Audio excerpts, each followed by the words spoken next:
अस्सलामु अलैकुम वरहमतुल्लाहि वबरकातुह।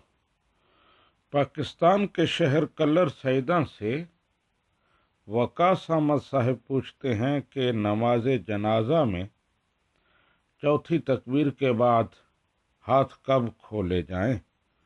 बाज़ लोग तकबीर के बाद ही हाथ खोल देते हैं और कुछ लोग दाएं तरफ सलाम करते हैं तो दायां हाथ खोलते हैं और बाएं तरफ सलाम करते हैं तो बायां हाथ खोलते हैं।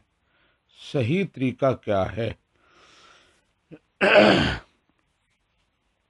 जी वकास अहमद साहिब, सही तरीका ये है कि चौथी तकबीर कहने के बाद हाथ खोल दिए जाएं और फिर सलाम किया जाए।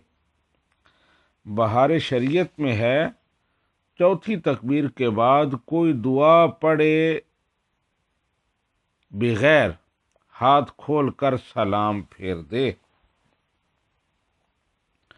और इसी तरह फतवा रिजविया जिल्द नंबर 9 सफ़ा नंबर 194 पर है, जाहिर है कि चौथी तकबीर के बाद न क़ियाम ज़ी करार है न इसमें कोई ज़िक्र मसनून है, तो हाथ बांधे रहने की कोई वजह नहीं है।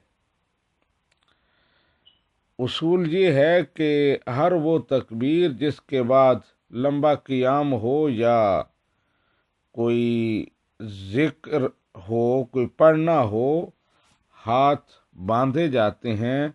लेकिन वो तकबीर जिसके बाद क़ियाम नहीं और ना ही कुछ पढ़ना है, हाथ नहीं बांधे जाते, हाथ खुले छोड़ दिए जाते हैं। तो नमाज जनाजा की पहली तकबीरें जो हैं उनके बाद क्योंकि पढ़ना होता है तो इसलिए हाथ बांधे रखे जाते हैं। लेकिन चौथी तकबीर के बाद क्योंकि कुछ नहीं पढ़ना होता इसलिए हाथ खोल दिए जाते हैं और उसके बाद सलाम किया जाता है।